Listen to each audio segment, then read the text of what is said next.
এরকমটা যদি হতো, পৃথিবীরা পয়গম্বররা পৃথিবীতে পয়গম্বররা নিষ্কৃতি পেত, আজরাইলকে পৃথিবী থেকে দুইজন ব্যক্তি একটু ফেরত পাঠানোর চিন্তা ভাবনা নিতে পেরেছিলেন। কয়জন? দুইজন ব্যক্তি ফেরত পাঠানোর চিন্তা ভাবনা নিতে পেরেছিলেন। একজন ব্যক্তির নাম পয়গম্বর মুসা কালিমুল্লাহ আলাইহিস সালাম। কি নাম? মুসা কালিমুল্লাহ আলাইহিস সালাম।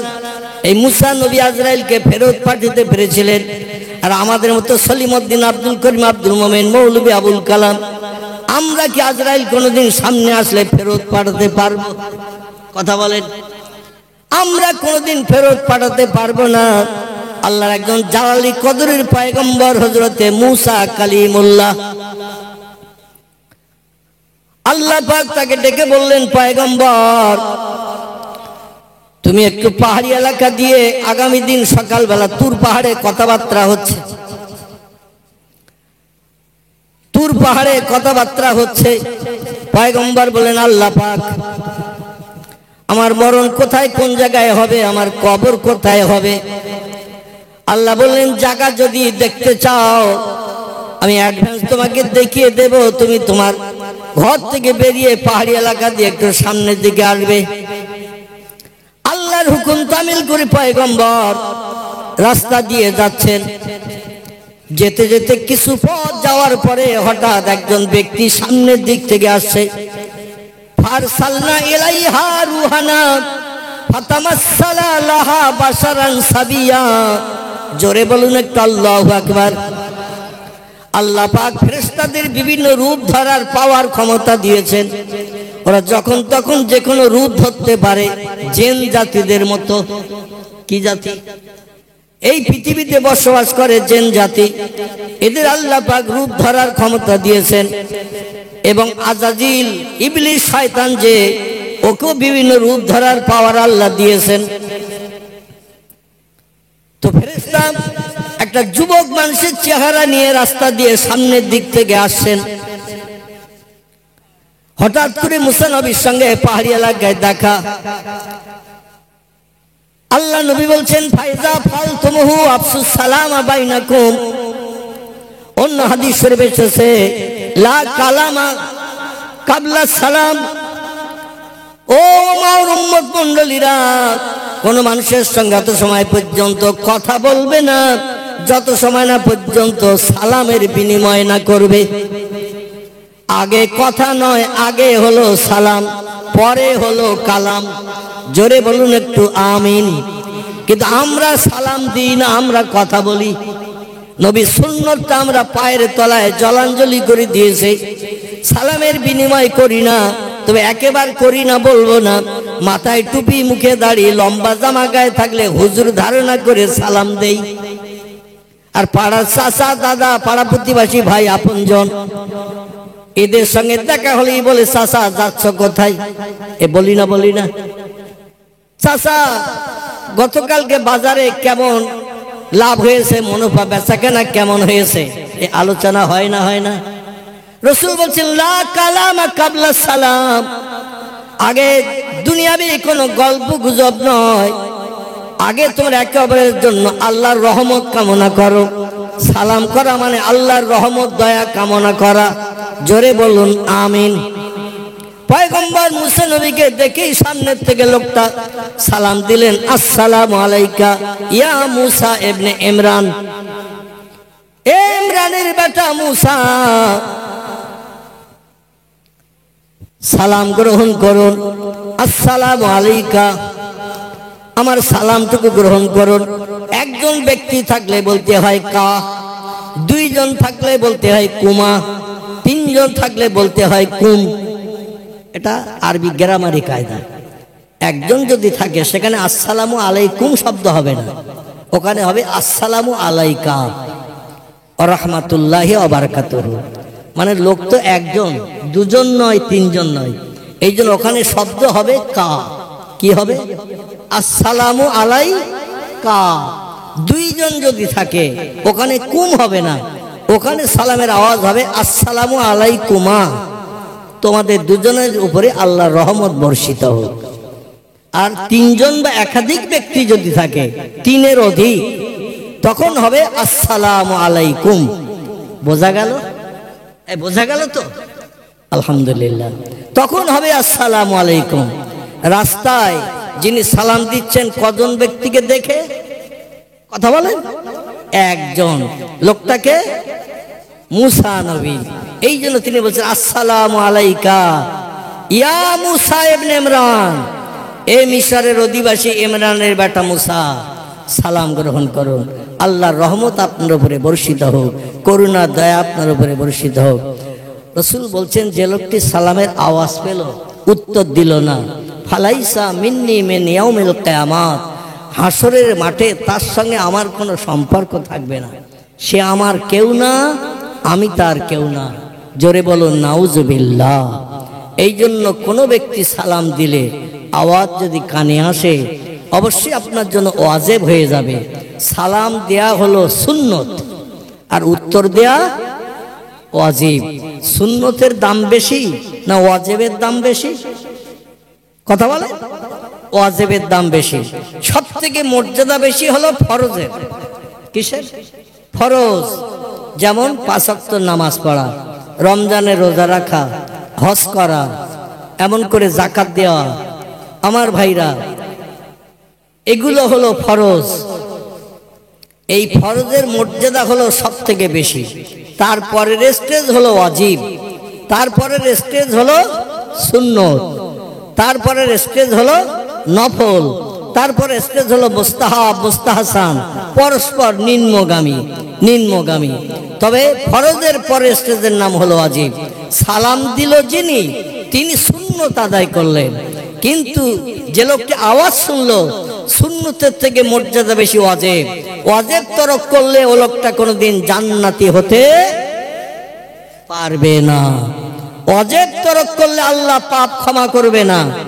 এই জন্য যে লোকটি সালামের আওয়াজ শুনলো, যত হিংসা থাক, যত শত্রুতা থাক, যত দ্বন্দ্ব থাক, আওয়াজ শুনলে উত্তর দিতেই হবে।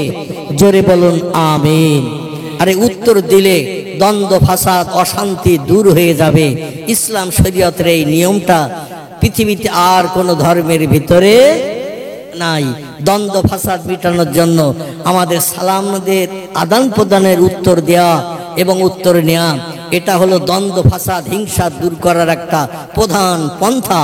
জোরে বলুন একটু সুবহানাল্লাহ। আমার ভাইরা, মুসা কালিমুল্লাহ বললেন, ওয়ালাইকাস সালাম মান আনতা মাসমুকা ইয়া আখি। ও ভাই, মিশরের লোক কম বেশি আমি চিনি, কারণ আমি দ্বীনের দাওয়াত দিই, কলেমার কথা মানুষের কাছে বলি, ইসলামের প্রচার প্রসার করি, লা ইলাহা ইল্লাল্লাহর দাওয়াত মানুষের কাছে দেই। আমি মুসা কালিমুল্লাহ, আল্লাহর পয়গম্বর, এটাও মানুষের কাছে বলি, কিন্তু তোমাকে তো কোনোদিন দেখি নাই। এই পাহাড়ি এলাকায় রাস্তার উপরে আমার সামনে এসে সালাম দিলে, তোমার নাম কি, পরিচয় কি, কোন দেশে, কোথায় বাড়ি? ও বলছে, আনা মালিকুল মউত, আনা মুখমেদুস সাউত। আমি হলাম মৃত্যুর যমদূত, হরিষে বিষাদ দননকারী, স্ত্রীর বিধবা বানাই, সন্তানদের এতিম করি। আমি হলাম মৃত্যুর যমদূত। সমস্ত সৃষ্টির প্রাণ নাশের দায়িত্ব আল্লাহ আমারই হাতে মুঠার ভিতরে দিয়ে রেখেছেন। জোরে বলুন একটু সুবহানাল্লাহ। মুসা নবী বলেন, আনতা মালিকুল মউত। উনি বলছেন, নাম ইয়া আখি মুসা, হা হা হা, আমি হলাম মৃত্যুর যমদূত। মুসা নবী বলছেন, ভাই কোন পাড়ায় যাচ্ছ, কোন এলাকায় যাচ্ছ, আর কার প্রাণ নাশ করে তার বিবি বাচ্চারে বিধবা এতিম বানাবে, কান্নার রোল চালু করে দেবে। আপনজন আত্মীয় স্বজন খবর পেলে তারাও রাস্তাতে কাঁদতে কাঁদতে আসবে। বাপ মারা গেলে, মা মারা গেলে, মেয়েদের যদি বিয়ে দেওয়া থাকে দূরে, তারা কাঁদতে কাঁদতে বাড়ির কাছাকাছি ওই আপনাদের মেন রোডের মুখ, ওটা বাদের মুখ তো নাকি, বাদের মুখের থেকে বাদের মুখ পর্যন্ত আসবে ভালো গল্প গুজব করতে করতে। আর বাদের মুখের থেকে যে নিচে নামবে, দেখবেন অধিকাংশ মেয়ের কান্না শুরু হয়ে যাবে। এ ঠিক বললাম না ভুল বললাম? আপনাদের মোল্লাপাড়ায় বোধহয় কোনো মেয়েরা খাতে টাতে না, তো আমাদের বসিরহাট এলাকার কথা বলছি। বাড়ির কাছাকাছি যখন আসে, দেখবেন বাপরে মারে করে করে কান্না শুরু করতে করতে, কোন কোন করে কাঁদতে কাঁদতে আসে। বাড়ির কাছের কাছে যেই আসে, তখন চিল্লিয়ে দেখবেন আষাঢ় খেয়ে পড়ে। সারা রাস্তা এসেছে ভালো, বাবার বাড়ির কাছে যে প্রেম মোহাব্বত ভালোবাসা দেখানোর জন্য আষাঢ় খেয়ে পড়ে, বাপ গো মা গো মারে বাপরে চিল্লানো শুরু করে। আর এই কান্নাকাটির আওয়াজ যখন চলে, পাড়া প্রতিবেশীরা দেখতে এলো, তারা ওই সঙ্গে কাঁদে। ঠিক বললাম না ভুল বললাম? মেয়েদের অন্তরটা হলো কোমল নরম। এই কোমল নরমওয়ালা মেয়ের একজনের কান্না দেখলে আরেকজন থাকতে পারে না, ওদেরও চোখ দিয়ে পানি ঝরে। ছেলেদের অন্তরটা হলো কঠোর শক্ত, এরা কান্না দেখলে কাঁদে না, বরং বলে কেঁদে আর লাভ হবে না, ধৈর্য ধর, তুই যদি কাঁদিস তো ওদের দেখবে কে? এ বলে না বলে না? বলে তুই যদি কাঁদিস ধৈর্য হয়ে যাস তো যারা কাঁদছে ওদের দেখবে কে? ধৈর্য ধর, সবর কর, যা হওয়ার হয়ে গেছে, কাঁদলেও আর ফেরত পাওয়া যাবে না। এ বলে না বলে না? মেয়েদের অন্তরটা নরম কোমল, এই জন্য এরা কাঁদে। এই জন্য মুসা নবী বলছেন, কোন পাড়ায় কোন এলাকায় যাচ্ছ, কোন ব্যক্তির প্রাণ নাশ করতে? মায়ের প্রাণ নাশ করলে বাচ্চারা কাঁদবে, বাবার প্রাণ নাশ করলে আপনজন কাঁদবে, হাউতাস করবে। কোথায় কান্নার রোল চালু করার জন্য যাচ্ছ? আজরাইল বললেন, ইয়া আখি মুসা ইবনে ইমরান, এ ইমরানের বেটা মুসা, আমি কোন এলাকায় কোন পাড়ায় প্রাণ নাশ করতে যাচ্ছি না। বলে তাহলে এই পাহাড়ি এলাকা দিয়ে কোথায় যাচ্ছ? বলে আপনার সঙ্গে সাক্ষাৎ করতে এসেছি। মুসা নবী বলছেন, গতকাল তুর পাহাড়ে আল্লাহর সঙ্গে কথা হলো আমার, লম্বা আলোচনা। আবার আল্লাহ কি খবর আজকে পাঠিয়ে দিয়েছে তোমার দিয়ে? আল্লাহ তো আমাকে এই পাহাড়ি এলাকা দিয়ে যেতে বলেছে নির্দিষ্ট জায়গায়, তা আমি যাচ্ছি কিছু তথ্য নেব বলে। আর তুমি আবার কি খবর নিয়ে আসলে? বলে এখানেই দাঁড়িয়ে যান, এখনই আপনার প্রাণ নাশ হবে। আচ্ছা, মুসা নবী পয়গম্বরদের ভিতরে একটু নরম ধাতের ছিল না গরম ধাতের ছিল? পৃথিবীতে 1 লাখ মোতাবেক 2,24,000 পয়গম্বরের আগমন হয়েছে বর্ণনাকারীদের মতে। কেউ বলেছেন 1 লাখ, কোন বর্ণনাকারী বলেছেন 2,24,000। তো টোটাল কোরআনের ভিতরে পয়গম্বরের নাম এসেছে 7-8 জনের। কতজন বললাম? কিছু কিছু পয়গম্বরের নাম আল্লাহ ছাঁটাই করে বাছাই করে কোরআনের ভিতরে নামকট করে তাদের জীবনী দিয়ে দিয়েছেন। তাদের জীবনী আলগা করে আমাদের আমল করে চললে আমরা আল্লাহওয়ালা, আল্লাহ প্রেমিক হতে পারবো। জোরে বলুন একটু সুবহান। এই জন্য 7-8 জন পয়গম্বরের নাম আল্লাহ কোরআনে কোট করেছে। তাই পয়গম্বর এসেছেন যুগে যুগে 1 লক্ষ মোতাবেক 2,24,000। এই টোটাল পয়গম্বরের ভিতরে সব থেকে জালালি কদরে মেজাজওয়ালা পয়গম্বর ছিল মুসা কালিমুল্লাহ। তার কারণ ছিল মুসা নবীর জবানটা ছিল একটু তোতলা। কি জবান ছিল? তোতলা। আমাদের দেশে দেখবেন যারা কথা বলতে যেয়ে বেঁধে যায়, এরা হঠাৎ কিন্তু গরম হয়ে যায়, রেগে যায়। আর তোতলা রেগে গেলে কিন্তু ওদের থামানো দুষ্কর হয়। তোতলা লোক রেগে গেলে থামানো দুষ্কর হয়, মানে ওরা হঠাৎ গরম হয়ে যায়। তোতলারা কথা বলতে গেলে বেঁধে বেঁধে যায়, বাদো বাদো হয়। এই মুসা নবী তোতলা হওয়ার কারণ, বাল্যকালে শিশুবেলায় যখন হামা দিচ্ছিলেন, ওই সময় ফেরাউন তারে পরীক্ষা করলো, ও জ্ঞানওয়ালা হয়ে আমার গালে চড় মেরেছে না অজ্ঞানে চড় মেরেছে। ও জ্ঞান পাওয়ার কারণে হামা দিয়ে চলছে, তখন ভালো হাঁটতে শেখেনি, দাঁড়াতে শেখেনি, হামাগুড়ি দিয়ে দিয়ে যায়। ওই সময় ফেরাউন একটু মহব্বত করে মুসা নবীরে কোলে তুলে নিয়ে যত্ন করছিলেন, আসিয়ার কথার মর্যাদা দিতে। আসিয়া বলল, ঘুম থেকে ওঠো আর রাজদরবারে যাও, জনগণের হিসাব নিকাশ বিচার আচার করি তুমি বাড়ি আসো রাত দুপুর বেলা। বাচ্চাটা তখন ঘুমিয়ে পড়ে। আবার তুমি ভোরবেলা উঠে রাজদরবারে যাও দেশের জনগণের সুখ স্বাচ্ছন্দ্যের দায়িত্ব পালন করতে। ছেলেটারে যদি কোলে না নাও, ও তোমার বাপ বলে চিনবে কি? আসিয়া বলল, ছেলেটারে যদি কোলে না নাও, একটু চুমো না দাও, একটু কাঁধে করে নিয়ে যদি একটু ঘোরাফেরা না করো, তো তোমার বাপ বলে চিনবে কি করে? বাচ্চারা দেখবেন যার কাছে বেশি সময় থাকে তার সঙ্গে তার পরিচয় চিঠি বেশি হয়। ঠিক না ভুল? যার সঙ্গে বেশি ওঠা বসা করে বাচ্চারা, যার কাছে বেশি সময় থাকে, তার উপরে তার মোহব্বত প্রেম ভালোবাসা হয়। এই জন্য আসিয়া বলল, তুমি শুধু যাও রাজ দরবারে, বাড়ি আসো রাত দুপুরে, ছেলেটারে কোলে নাও না, ও ভবিষ্যতে তোমার বাপ বলে চেনবে না। এজন্য একটু কোলে নাও, চুমো দাও, একটু খাবার খাও। ফেরাউন বলল, সাদ্দাকতে ইয়া জাওজাতি, সত্যি তুমি যুক্তির কথা বলেছ। এই জন্য তাহলে আজকে সকালবেলা একটু হাতে সময় আছে, আমার কোলে একটু দাও, একটু আমাদের সন্তান ছেলে ঠেলে তো নাই, মেয়ে টেয়ে নাই, ভবিষ্যতে রাজসিংহাসনের মালিক আমাদের এই ছেলে হবে, তের একটু কোলে নিয়ে একটু চুমুটুমো দেই, যত্ন করি, আর তোমার কলিজার তুষের আগুন নিবারণ করি। এই চিন্তা ভাবনা নিয়ে ফেরাউন যখন কোলে তুলে নিল, আর মুসা নবী বলে তবে রে আজকে সুযোগ পেয়েছি, আর দেশের মানুষকে তুমি বেঈমান বানিয়েছো। ইন্নাহু তাগা, কোরআন শরীফে আল্লাহ বলছেন ওর আইন লঙ্ঘনকারী। ফেরাউন ছিল আল্লাহর হুকুমের আইন লঙ্ঘনকারী। ও বলেছিল আনা রব্বুকুমুল আলা, আমি হলাম সব খোদার বড় খোদা। জোরে বলুন একটু নাউজুবিল্লাহ। ও ছিল আইন লঙ্ঘনকারী। এই জন্য মুসা নবী বলল আমি তো ভবিষ্যতে পয়গম্বর হব, আল্লাহর কথা বলবো, আর দেশের মানুষকে বিভ্রান্ত করে তুমি খোদাই দাবি করে সফলতা অর্জন করছো, সুযোগ পেলে উচ্চ শিক্ষা দেব। জোরে বলুন সুবহানাল্লাহ। যার ঘরে লালন পালন হচ্ছে, যার ঘরে খাচ্ছে, সে আজকের একদিন একটু কোলে নিয়েছে, আর সুযোগ নেবে না মুসা নবী? সঙ্গে সঙ্গে হাতটা লম্বা করে এমন করে এক চড় গালে মেরেছে, 5টা আঙুলের দাগ বসে গেছে ফেরাউনের গালে, রি করে জ্বালা করছে। ফেরাউনের গালের দাঁতও নাকি নড়ে গেছে। বর্ণনাকারীরা তফসিরের কিতাবে এমনও তথ্য দিয়েছেন, আবার কোন তফসিরকারক বলছেন দাঁত কয়েকটা ভেঙেও পড়ে গেছে। জোরে বলুন সুবহানাল্লাহ। আচ্ছা, বাচ্চা মানুষ হামা দিয়ে চলে, এ চড় মারলে আমাদের কারো দাঁত নড়বে? কথা বলেন। আচ্ছা, ভেঙে পড়বে? 5টা আঙুলের দাগ পড়বে? পুরো দাগ বসে গেছে, লাল টকটকে হয়ে গেছে 5টা আঙুলের দাগ, রি করে যন্ত্রণা করছে, জ্বালা করছে।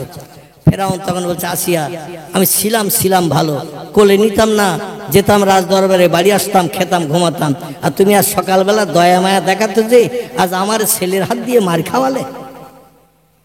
আসিয়া ডেকে বলে প্রাণের স্বামী, বাচ্চা মানুষের কোনো জ্ঞানগম্য কিছু হয় নাই, আপনি কি মনে করছেন? বলে শত্রু হিসাবে আজ আমার গালে চড় মেরেছে, নিশ্চয় একদিন আমার খোদাই দাবি নস্যাৎ করবে, এ আমার বিরুদ্ধে সংগ্রাম করবে, এই জন্য আমার সুযোগ পেয়ে চড় মেরেছে। আসিয়া বললেন প্রাণের স্বামী, না না না, ও আপনাকে মহব্বত করে মেরেছে। কি করে? মহব্বত করে মেরেছে, ও শত্রুতা করে মারে নাই। ফেরাউন বলল তুমি বুঝতে পারছো না, চটটা খেয়েছি আমি, গাল জ্বালা তোমার করছে না আমার করছে, ও মেরেছে।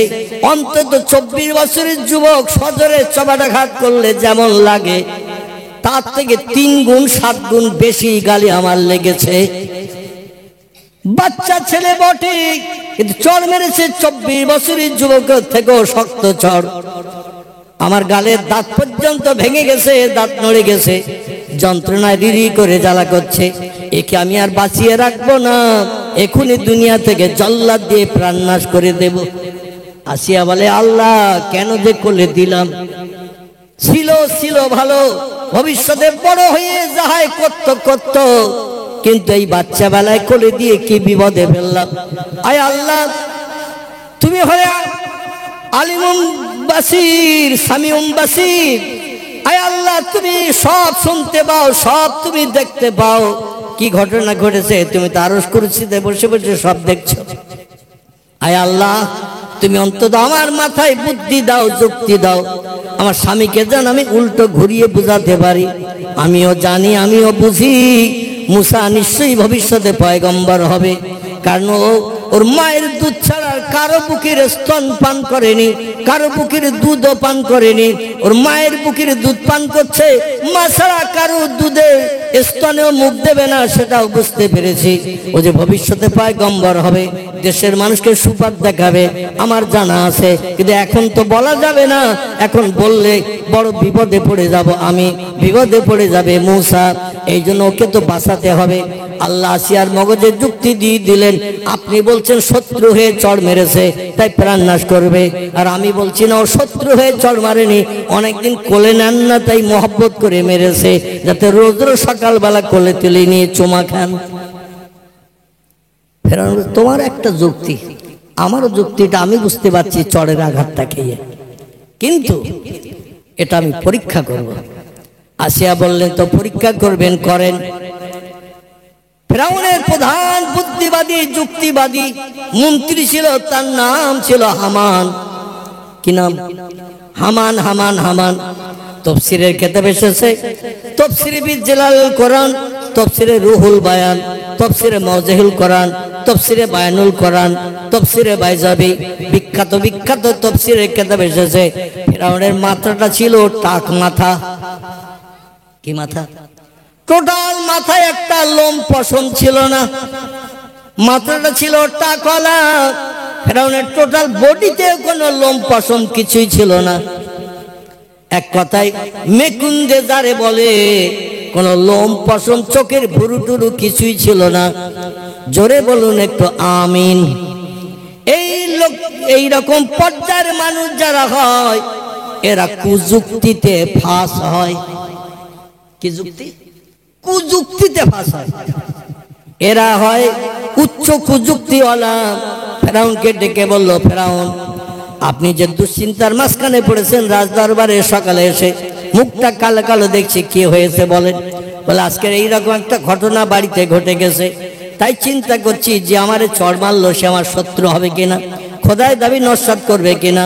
আমি তো দেশের মানুষের কাছে খোদা সাব্যস্ত হয়ে গেছি, আর আমার খোদায় দাবি নস্যাৎ করে দেবে কিনা এই চিন্তা করছে। রাজদরবারে এসে হামান ডেকে বলল, ওয়ালা তাহজান ওয়ালা তাখাও ইয়া আইয়ুহাল মালিক, এ দেশের বাচ্চা, দেশের খোদা, কোনো চিন্তা নাই, ভয় নাই, আমি তো আছি। বলো তাহলে কি করবে? বলে মুসা সজ্ঞানে চড় মেরেছে আপনার গালে, না অজ্ঞানে মেরেছে, ওর জ্ঞান হয়নি। এইটার পরীক্ষা করলেই বাস্তব তথ্য পাওয়া যাবে। ফেরাউন বলল, সাদ্দাক্তা, সঠিক তথ্য তুমি দিয়েছো, তাহলে পরীক্ষা কি করবে বাচ্চা ছেলে? বলে আমি কি পরীক্ষা করবো? আগামীকাল সকালবেলা হবে।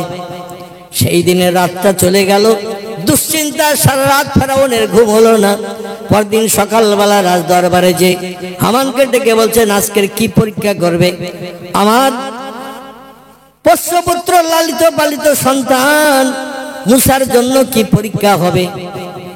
বলে পরীক্ষা হবে, একটা আগুনের পেয়ালা আনেন আর একটা সোনা দানা হীরের পেয়ালা নিয়ে আসেন। একটা বর্তনে বাটিতে তেল দিয়ে একটা বাতি জ্বালিয়ে দেন, আর একটা পাত্রে সোনা দানা দামি দামি গহনা কাটি দিয়ে দেন, দামি দামি পাথর, দামি দামি জিনিস দেন। দুটো জিনিস দুই পাশে রাখা হয়েছে কিছুটা ডিস্টেন্স করে, 2 পাশ হাত ডিস্টেন্স করে। আর মুসাকে দূরে 10-20 হাত দূরে ছেড়ে দেওয়া হয়েছে। মুসা তো হাঁটতে পারে না, হামা দিয়ে যায়। বললো যদি আগুনের পেয়ালাটা ধরে, আগুন মানুষের ক্ষতি করে, আগুনের পেয়ালা যদি ধরে বোঝা যাবে ওর জ্ঞান হয়নি, তা আগুনের পেয়ালা ধরতে যাচ্ছে। আর সোনা দানার পেয়ালাটা যদি নিতে যায় তাহলে বোঝা যাবে ওর জ্ঞান হয়েছে, এই জন্য সোনার পেয়ালা নিতে যাচ্ছে।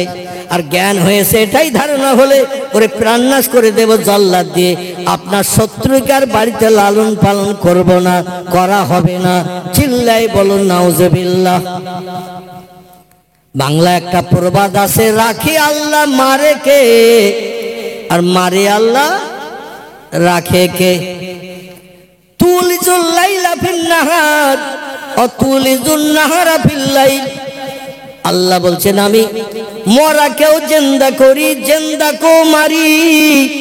আবার আমি আল্লাহ পাক মরণ অন্য ব্যক্তিকেও হায়াত দিয়ে পৃথিবীতে জিন্দা রাখি। জোরে বলুন একটু সুবহানাল্লাহ। ফেরাউন খুশিতে বাকবাক, সত্যি তোর মাথায় মাল আছে, যে পরীক্ষা নিতে চাচ্ছিস উপযুক্ত পরীক্ষা। আগুনের পেয়ালা নিলে বোঝাবর জ্ঞান হয়নি তাই আগুন ধরছে, আর সোনার পেয়ালা নিলে বোঝাবর জ্ঞান হয়েছে যদিও বাচ্চা, এই জন্য দামি জিনিস নিচ্ছে। তাহলে ওরে জল্লাদ দিয়ে প্রাণনাশ করা হবে। এখন ছেড়ে দেওয়া হয়েছে মুসা নবীরে। মুসা নবী হামাদের দিতে দেখিয়ে দেওয়া হয়েছে। আমাদের বাচ্চাদেরও বাড়ির বারান্দায় ছেড়ে দেবেন, আর কোনো জিনিস সামনে রেখে দিয়ে দেখিয়ে দেবেন, দেখবেন না হামাদি দিতে নিতে যাবে না, যাবে না, যাবে কি না? আচ্ছা যদি ও পায়খানাও বারান্দায় পড়ে থাকে তাও তুলে গালে দেয় না, দেয় না? খাবারও তুলেও যেমন গালে দেয়, ও পায়খানা থাকলে তাও তুলে নিয়ে গালে দেয়। মানে জ্ঞান হয় নাই, তাই যেটা পায় সেটা নেই। মুসা নবীকে যখন ছেড়ে দেয়া হলো, আল্লাহ পাক পয়গম্বরদের বাচ্চা বেলায় জ্ঞান দান করেছেন। জোরে বলুন সুবহানাল্লাহ। ঈসা নবীর জীবনীতে আল্লাহ পাক সূরা মরিয়মে তথ্য দিয়েছেন, ঈসা নবী যখন 3 দিন থেকে মতান্তরে 7 দিনের বাচ্চা, এই বাচ্চাকে নিয়ে মরিয়ম যখন জঙ্গল থেকে ঘরে ফিরে এসেছিলেন, আসার পর দেশের মানুষ বলে, এতদিন দেখছিলাম তোমার পেট মোটা, এখন দেখছি পেট খালি, কিন্তু তোমার কোলে ওঠা কি? মুসা নবী বলছে, এমনি এ হলো আমার বেটা। দেশের মানুষরা বলছে, ওটাই কি তোমার পেটে ছিলে? মরিয়ম বলছে, নাম, হ্যাঁ এটাই আমার পেটে ছিল। বলে, তাহলে ওই বাচ্চার পিতাকে আমাদের কাছে একটু নাম বলো, কারণ বিনা স্বামীর মিলনে কোনো নারী গর্ভবতী হয় না, স্বামী স্ত্রী মিলনে মায়েরা গর্ভবতী হয়, সন্তান সম্ভব হয়। কোন ছেলে তোমার ক্ষতি করেছে? কোন ছেলে তোমাকে নিয়ে মেলামেশা করেছে? তত্ত্ব দাও। মরিয়ম বললেন, আমি তত্ত্ব দিলে তোমরা বিশ্বাস করবে না, তো আমার এই সদ্যজাতা 3 দিন মতান্তরে 7 দিনের বাচ্চার জিজ্ঞাসা করো, যা প্রশ্ন করবে সব প্রশ্নের উত্তর বলে দেবে। জোরে বলুন একটু সুবহানাল্লাহ। দেশের মানুষ মিশরে, সিরিয়া, এই সিরিয়ার দেশের মানুষ, মিশরের দেশের মানুষ বাইতুল মুকাদ্দাসের কাছে এসে দলবদ্ধ হয়ে বলল, এই ছোট্ট বাচ্চা কি কথা বলতে পারে? মরিয়ম বললেন, একবার জিজ্ঞাসাবাদ করো, যে কোনো প্রশ্ন জিজ্ঞাসা করো। বলে, আমরা বিভিন্ন ভাষাভাষী মানুষ এসেছি তোমার সম্পর্কে পরিচয় নিতে। বাচ্চাটা কিভাবে তুমি জন্ম দিলে? এখন তুমি বলছো বাচ্চা কথা বলবে, কিভাবে সদ্যজাতা বাচ্চা কথা বলতে পারে? হযরতে মরিয়ম বলছেন, আল্লাহ পাক আমার বাচ্চাকে 3 দিন বয়সে 1500 ভাষা শিক্ষা দিয়েছেন। জোরে বলা যাবে না একটু সুবহানাল্লাহ? নারায়ে তাকবীর। কতটা? 1500 ভাষা আমার এই বাচ্চাকে আল্লাহ শিক্ষা দিয়েছে। যত ধরনের ভাষাভাষী মানুষ এই বাইতুল মুকাদ্দাসের কাছে তোমরা এসেছো, তোমাদের মাতৃভাষায় প্রশ্ন করো, কথা বলো, আমার ছেলে ওই ভাষায় তোমাদের উত্তর দিয়ে দেবে। জোরে বলুন একটু সুবহানাল্লাহ। যেটা আমাদের জন্য সম্ভব নয়, সেটা কার জন্য সম্ভব? আমার ভাইরা, সেটা হলো নবীদের জন্য সম্ভব, আর নবীদের জন্য সম্ভব আমার আল্লাহর তরফ থেকে। জোরে বলুন একটু আমিন। আমার আল্লাহ পাক রব্বুল আলামিন আসমানি ইলম জ্ঞান পয়গম্বরদের দান করেছেন। অধিকাংশ পয়গম্বরের স্কুল কলেজে পড়াশোনা করে নাই, দুনিয়ার কোন মাস্টারের কাছে হাতে খড়ি অধিকাংশ পয়গম্বর নেন নাই, কিন্তু পয়গম্বরের এমন এমন তত্ত্ব দিয়েছি পৃথিবীর মানুষ জীবনে কোনদিন সে তত্ত্ব শোনেও নাই। জোরে বলুন একটু সুবহানাল্লাহ। মানুষেরা বলছেন, মা ইসমুকা ইয়া ইবনি, এ ছেলে তোমার নাম কি? বলছে, ইসমি ঈসা রুহুল্লাহ। জোরে বলুন একটু সুবহানাল্লাহ। ওরা সুন্দর উত্তর পেলাম, তোমার নামের পরিচয় পেলাম। এবার বলো, মা ইসমে আবুকে, তোমার বাপের নাম কি? তোমার মা বাপের পরিচয় দিতে চায় না, লজ্জা পাবে। অবৈধভাবে মেলামেশা করার কারণে তুমি মায়ের উদরে জন্ম নিয়েছো, মায়েরটা পরিচয় আমাদের কাছে পেট মোটা যখন ছিল তখনও জিজ্ঞাসা করেছি, বলেনি। আর এখন বাচ্চা কোলে করে নিয়ে এসেছে, তাও বলে না। এবার তুমি বলো, মা ইসমে আবুকে, তোমার বাবার নামটা কি? ঈসা তখন বলছে, লা আবি, আমার কোনো বাপ নাই। জোরে বলুন সুবহানাল্লাহ। 3 দিনের বাচ্চা বলছে, আমার কোনো বাপ নেই। মা ইসমে উম্মুকে, তোমার মায়ের নাম? বলছে, ইসমি মরিয়ম, আমার মায়ের নাম মরিয়ম। বলে, মায়ের নাম ভালো বললে, তোমার নাম ঠিক বললে, আর বাপের নামটা বলতে যে ঘুরিয়ে শুলে কেন? উনি বলছেন, বাপ নাই তো কোন বাপের নাম বলবো? জোরে বলুন সুবহান। ঈসা নবীকে প্রশ্ন করছে দেশবাসীরা, তাহলে তুমি হলে কি করে? উনি বলছে, ইন্নাল্লাহা আলা কুল্লি শাইইন কাদির, আল্লাহ সব শক্তির ঊর্ধ্বে। তিনি ইচ্ছা করলে রাতের দিন বানায়, দিনের রাত বানায়, মরারে জিন্দা করে, জিন্দারে মারে। আল্লাহ ইচ্ছা করলে যখন যেটা মনে করেন, শুধু কোন শব্দ ব্যবহার করেন? ইন্নামা আমরুহু ইজা আরাদা শাইআন আইয়াকুলা লাহু কুন ফায়াকুন। জোরে বলুন একটু আমিন। আল্লাহ বলছেন আমি যখন কোনো বিষয়ে কোনো হুকুম করি, এজা আরাদা শাইয়ান, কোনো কিছু তৈরি করার পরিকল্পনা ইচ্ছা প্রকাশ করি, আইয়াকুলা লাহু, আমার জবান দিয়ে শুধু একটু বলি কুন হ ফায়াকুন, সঙ্গে সঙ্গে সেটা হয়ে যায়।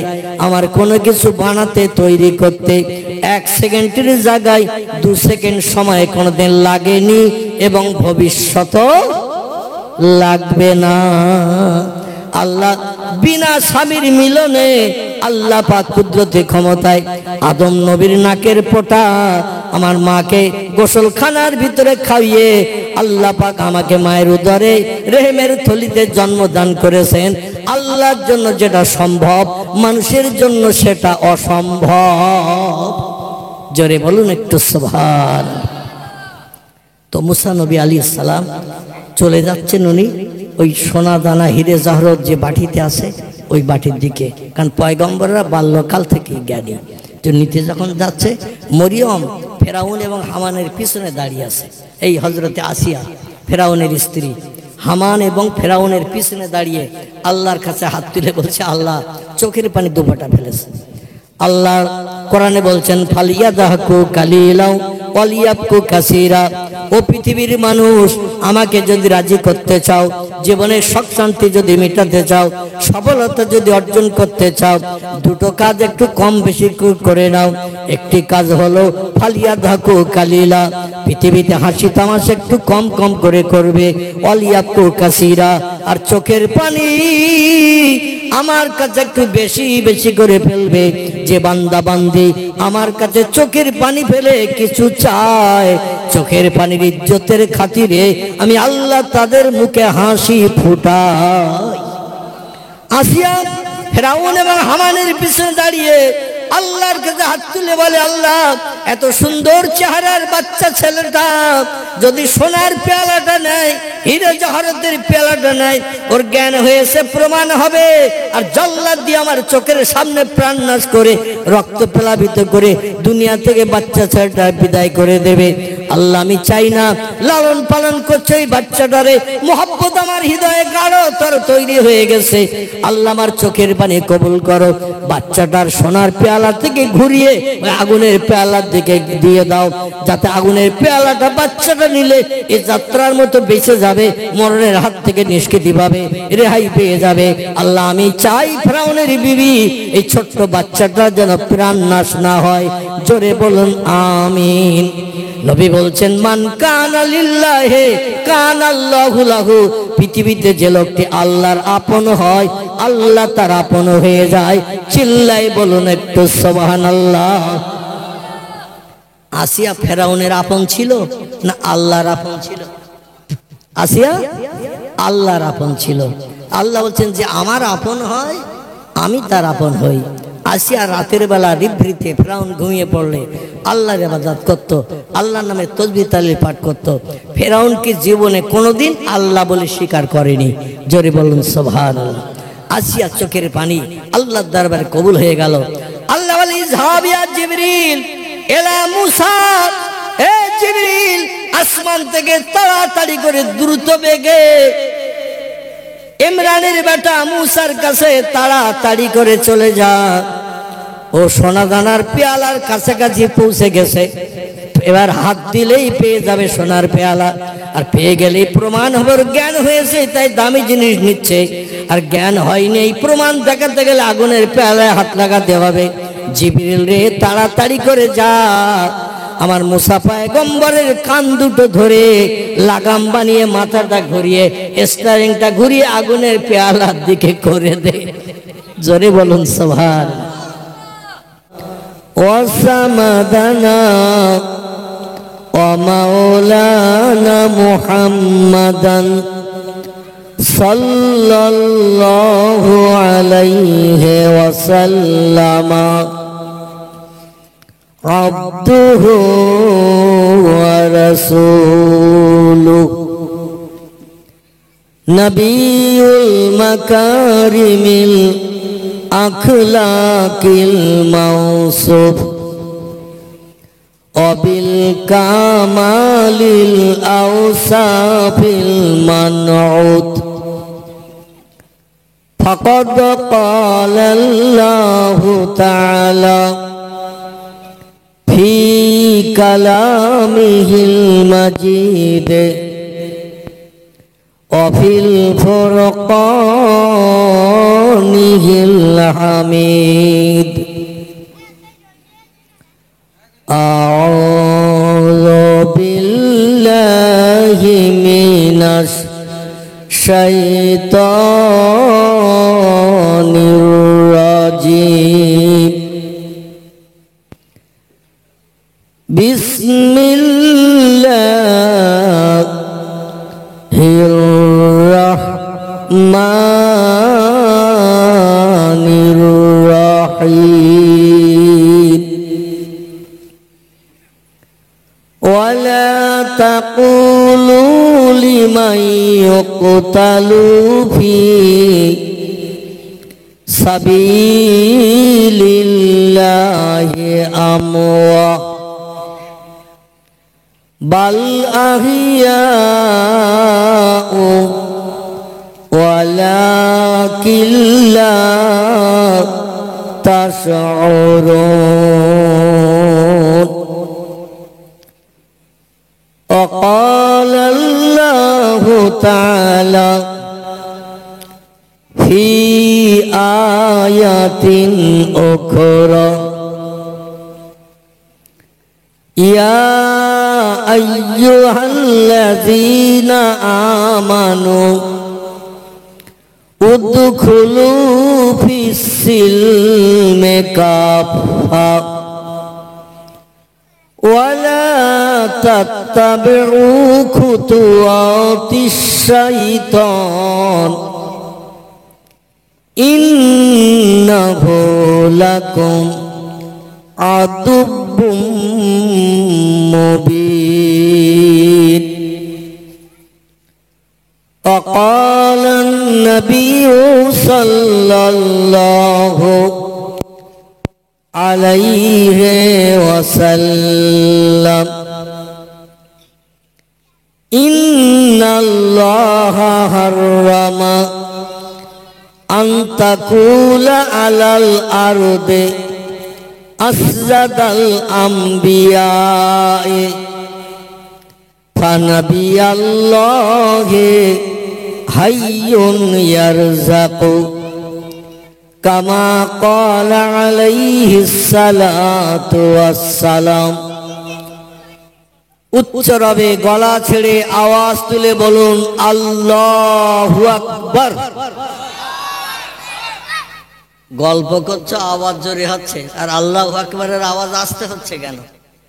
তাবারুক হবে না বলো? এখনো তাবারুক দেয়নি, মানে আমি শেষ দোয়া না করা পর্যন্ত তাবারুক দেবে না। এখন কথা যদি বলো, যে কটা কথা বলবে তাদের কারো তাবারুক হবে না। ঘুম কামাই করে বসে আছে তো তাবারুকের লোভে, নাকি?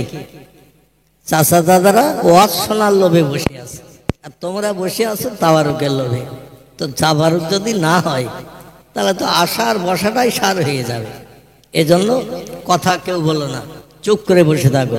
আর যদি ধৈর্য না ধরে উঠে যে ওই ওখানে একটা মাছা আছে না, তাস টাস খেলা হয়, এই ওপাশে আছে না পুকুরের উপরে, ওই ওখান থেকে দুজন গলা জড়িয়ে গল্প করে আবার এসে বলবে। এখানে কোনো গল্প চলবে না। এই শুনতে পাচ্ছ তো? এখানে কোনো গল্প চলবে না। যদি গল্প করতেই হয় দুজন গলা জড়িয়ে উঠে যাবে, ওই পাশে যেয়ে পুকুরের ধারে গল্প শেষ করে আবার এসে বলবে। ঠিক আছে তো নাকি?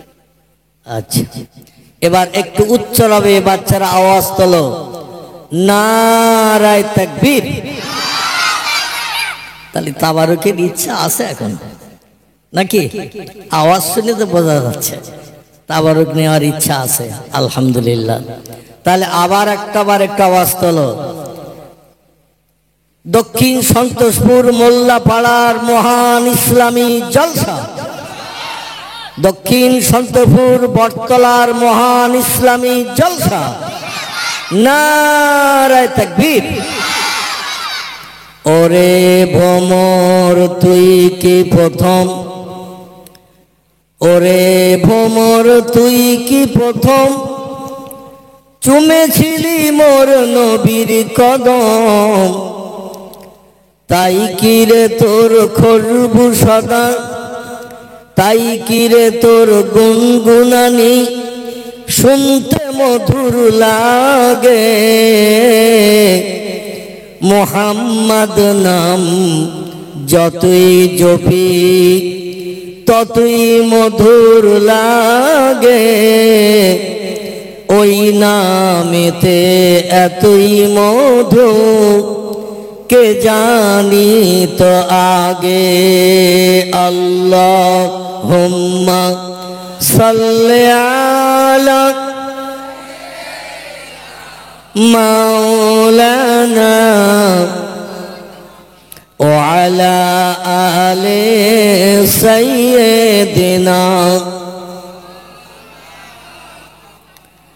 ওরে গোলাপ তুই কি প্রথম, ওরে গোলাপ তুই কি প্রথম চুমেছিলি মোর নবীর কদম, তাই কি রে তোর খুশবু সদা আতর মাঝে জাগে। মোহাম্মদ নাম যতই জপি ততই মধুর লাগে, ওই নামেতে এতই মধু কে জানি তো আগে। আল্লাহুম্মা সাল্লি আলা সাইয়্যিদিনা মাওলানা ওয়া আলা আলি সাইয়্যিদিনা। বুলবুলি রে তুই কি প্রথম, বুলবুলি রে তুই কি প্রথম শুনেছিলি মোর নবীর বচন, তাই কি রে তোর কণ্ঠের স্বর শুনতে মধুর লাগে। মোহাম্মদ নাম যতই জপি ততই মধুর লাগে,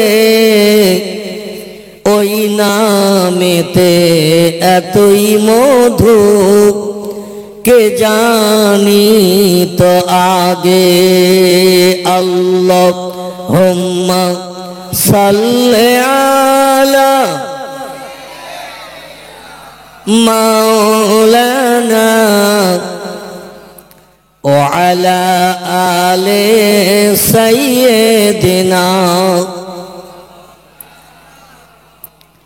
প্রাণ ভরে কলেমার জিকির লা ইলাহা ইল্লাল্লাহ, লা ইলাহা, লা ইলাহা ইল্লাল্লাহ মুহাম্মাদুর রাসূল। কাক ডাকে কাকারবে, কাক ডাকে কাকারবে, কোকিলের স্বর মধুর লাগে, ডাকে সেই শীতের হাওয়ায়, আল্লাহ ছাড়া মাবুদ নাই বলো লা ইলাহা ইল্লাল্লাহ, লা ইলাহা, লা ইলাহা ইল্লাল্লাহ মুহাম্মাদুর রাসূলুল্লাহ। সকলে দুখানা করে হাত একটু উঠান, আল্লাহুম্মা আমিন। রব্বানা ফাগফির লানা যুনুবানা ওয়া কাফির আন্না সাইয়্যাতিনা ওয়া তাওফানা মাল আবরার। ইয়া আল্লাহু ইয়া রহমান ইয়া রহিম ইয়া হাইয়্যু ইয়া কাইয়্যুম আনতা ওয়ালি ফিদ দুনিয়া ওয়াল আখিরা তাওয়াফানি মুসলিমান আলহিকনা বিস সালিহিন। আল্লাহুম্মা সাল্লি সালাতান কামিলাতাও ওয়া সাল্লিম সালামান তাম্মান আলা সাইয়্যিদিনা মুহাম্মাদানিল্লাযী তানহাল্লু বিহিল উকাদ ওয়া তানফারিজু বিহিল কুরাব ওয়া তুগদা বিহিল হাওয়াইজু ওয়া তুনালু বিহির রাগায়েবু ওয়া হুসনুল খাওয়াতিম ওয়া ইস্তাসকাল গামামু বিওয়াজহিল কারীম ওয়া আলা আলিহি ওয়া সাহবিহি ফি কুল্লি লামহাতিন ওয়া নাফাসিন বিআদাদি কুল্লি মা'লুমিন লাকা। আয় আল্লাহ, পবিত্র জমাদুস সানি মাস, তাহাজ্জুদের শুভলগ্ন শুরু হয়ে গেছে। আল্লাহ, বিবি বাচ্চার মায়া ছেড়েছি, শান্তির শয্যা বিছানায় লাথি মেরেছি। পৌষ মাসের শীতকে উপেক্ষা করে ভিক্ষুক সেজে আপনার রহমতের দরজায় দুখানা করে হাত আমরা তুলেছি। রব্বুল আলামিন কুদরতি নজরে বান্দাদের দিকে ফিরে তাকান। ছোট্ট ছোট্ট মাসুম বাচ্চারা আমাদের সঙ্গে দুখানা খালি হাত তুলেছে। আমাদের হাতে কত ময়লা মাখা তার ঠিক ঠিকানা নাই, কত অপকর্মমূলক কাজে হাত দিয়ে করেছি তার ঠিক নাই, কত মদের গ্লাস হয়তো ধরেছি আল্লাহ, কত সুদের টাকাই হাতে স্পর্শ করেছি, কত সিনেমার কাউন্টারে হাত চালিয়েছি। ছোট্ট ছোট মাসুম বাচ্চা যারা আবাল বৃদ্ধ বনিতা দোকানে হাত তুলেছে, ওরা এখনো মোবাইল মেশিনও ভালো রকম হাতে ধরে না, সিনেমার কাউন্টারে হাত চালায় না, মদের গ্লাসে হাত দেয়নি, সুদের টাকাও স্পর্শ করেনি।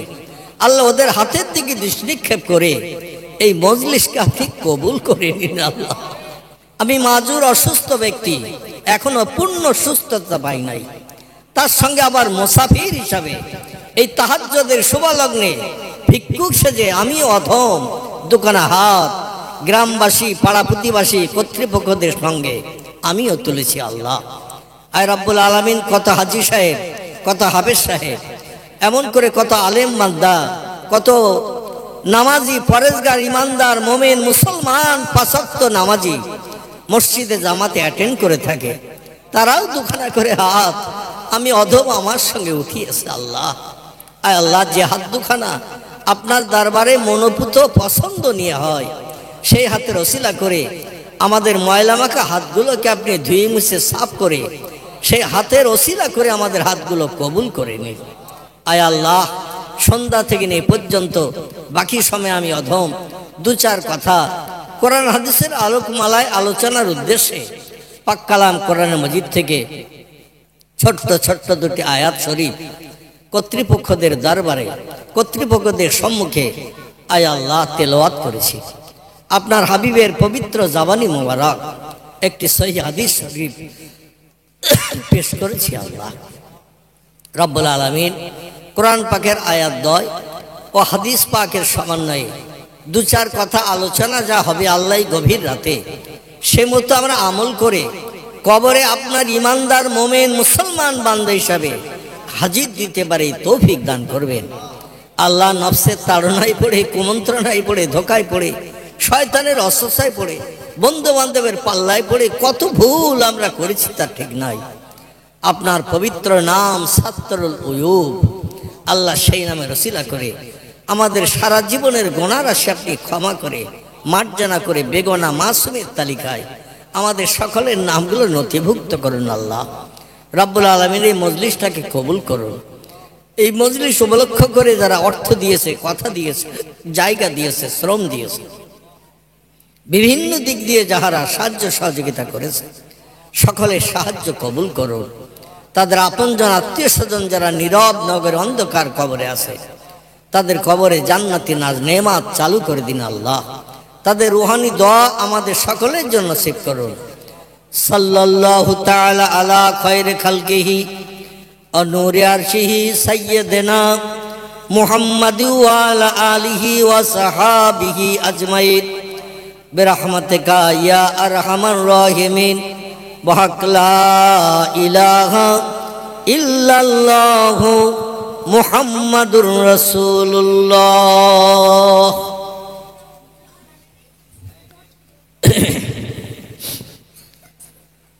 রাসুল হুফলা ও মুবাল্লিগিন ওলামায়ে কেরাম ও হুফাজ কেরাম ও হুজ্জাজ কেরাম ও তোলাবা ও সামিঈন জম ইয়া আইয়ুহাল হাজিরুন রাহমাকুমুল্লাহ। উপস্থিত আজকের পাক মাহফিলের পরিচালনাকারী, বিশেষ করে মোল্লাপাড়ার জামে মসজিদের স্বনামধন্য পেশ ইমাম, যিনি আজকের মাহফিলের শুভ সূচনা করেছিলেন সম্ভবত, তারপরে কর্তৃপক্ষদের আমন্ত্রিত এক এক করে বিভিন্ন ওলামায়ে কেরাম, বিশেষ করে ফুরফুরা শরীফের পীরজাদা হুজুরদ্বয় এবং আমি নাদান গুনাহগার অধম উত্তর 24 পরগনা বসিরহাট থেকে আগত মোহাম্মদ আবুল কালাম, এই রাত্র দ্বীপ্রহরের পরে আপনাদের সঙ্গে চারিচক্ষের মিলন ঘটাতে বসেছি। সংক্ষেপ দু চার কথা আলোচনার উদ্দেশ্যে পাক কালাম কোরআনে মজিদ থেকে ছোট্ট ছোট্ট দুইটি আয়াত আপনাদের কাছে পরিবেশন করেছি।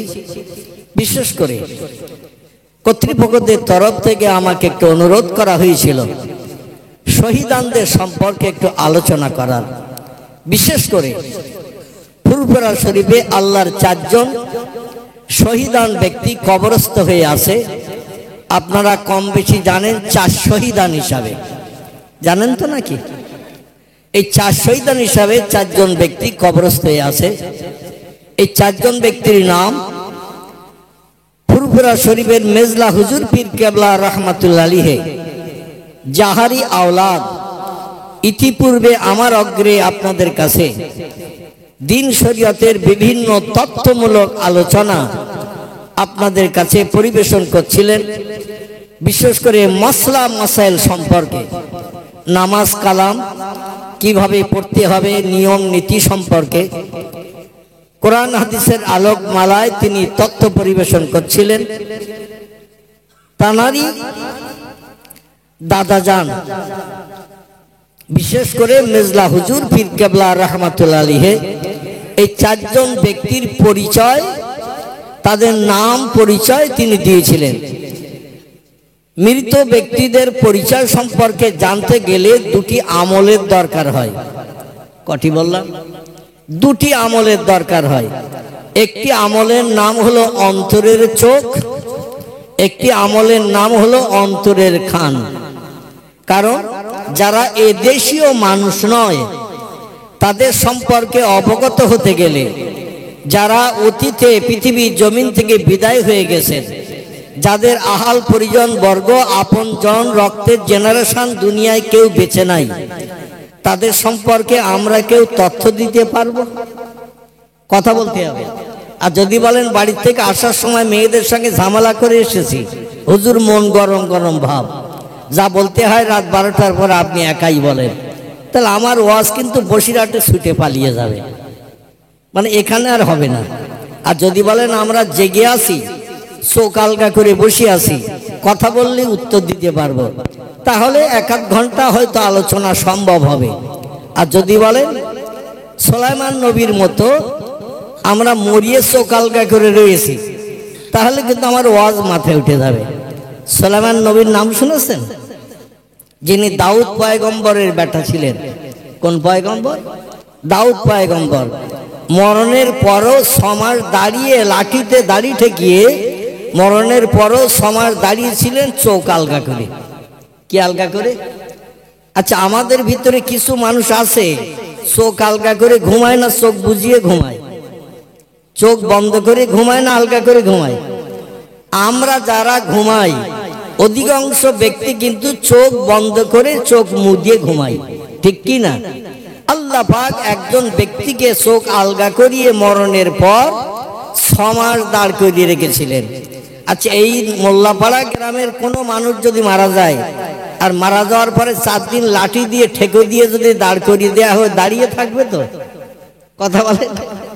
মরণের পরে 4 দিন এই দাড়িতে লাঠি ঠেকিয়ে যদি বলা হয় দাঁড়িয়ে থাক চাচা, 4 দিন পরে এসে আপনার প্রাচীরের ভিতরে কবর খুঁড়িয়ে কবর দেব, 4 দিন দাঁড়িয়ে থাক।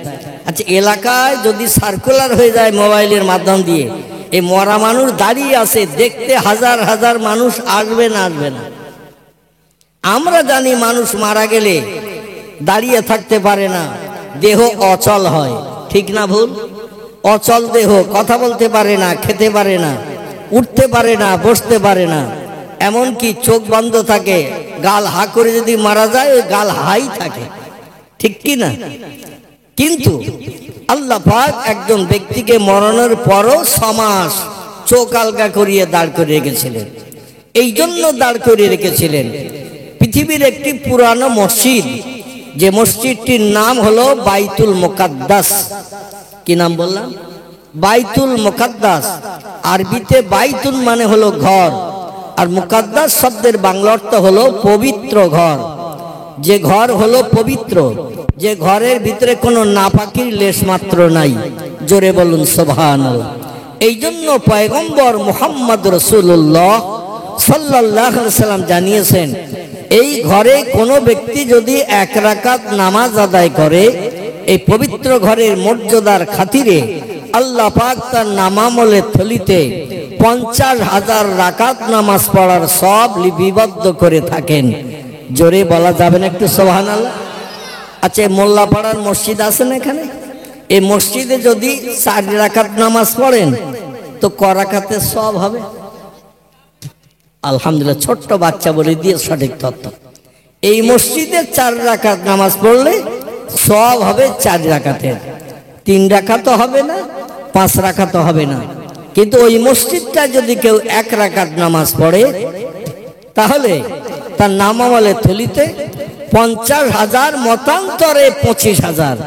বর্ণনাকারীদের 2টি কওল আছে, বর্ণনাকারীদের 2টি মত পোষণ করা হয়েছে। একটি মতে আছে 25,000, অধিকাংশ বর্ণনাকারীদের মতে মদিনার মসজিদে নামাজ পড়লে যতটা সব, বাইতুল মুকাদ্দাসের মসজিদে নামাজ পড়লেও ততটা সব পাওয়া যাবে। জোরে বলুন সুবহানাল্লাহ। এই মসজিদের ভিত গেড়েছিলেন পয়গম্বর দাউদ নবী। কোন নবী? দাউদ নবী। খুব সংক্ষেপ করে বলছি, দাউদ নবী ভিত কমপ্লিট করে তিনি মৃত্যুবরণ করেছিলেন।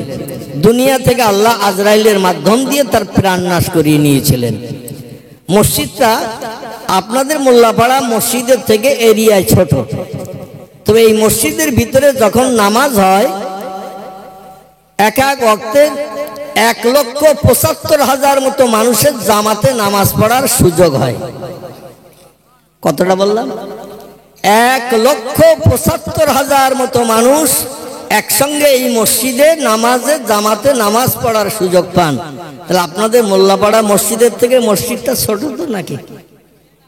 তাহলে কি, তাহলে এখনো ঘুমাননি? দেখবেন একটু ঘুম ঢুল ভাব লাগলে বক্তা যাই বলে শ্রোতা তাই বিশ্বাস করে। বক্তা যদি বলে নেতাজি, শ্রোতা অনেক সময় ঘুম ঢুল ভাবে শোনে পেঁয়াজি।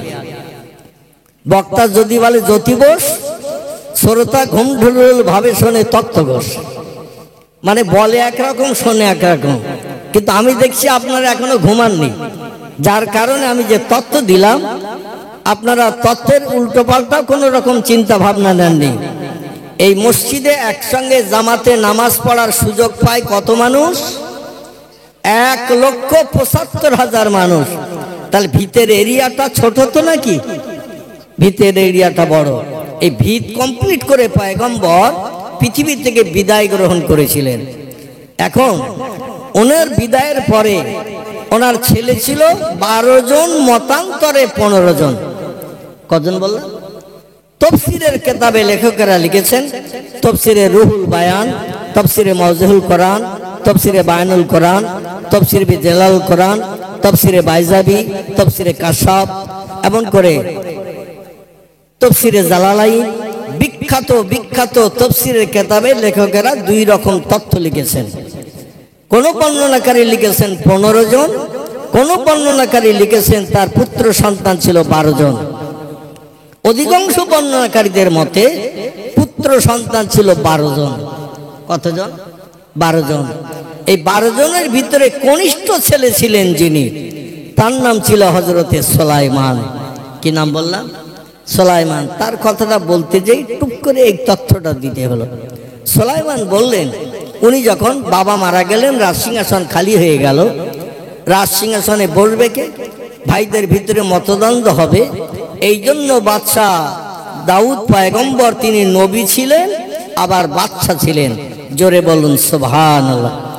পৃথিবীতে কয়েকজন ব্যক্তিকে আল্লাহ পাক নবীও বানিয়েছেন আবার বাদশাও বানিয়েছেন। এর ভিতরে আমাদের পয়গম্বর মুহাম্মদ রাসূলুল্লাহ, তিনিও রাজিত্ব করেছেন না করেননি?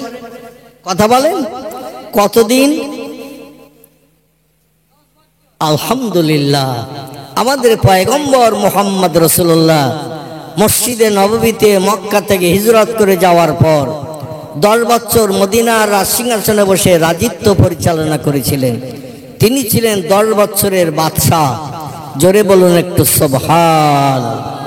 আরেকজন পয়গম্বর ছিলেন আমাদের নবী, তিনি যেমন নবী ছিলেন, আবার তিনি বাদশাহ ছিলেন, আবার তিনি আসমানি কেতাবও পেয়েছেন। এই কেতাবের নাম কি? কথা বলেন।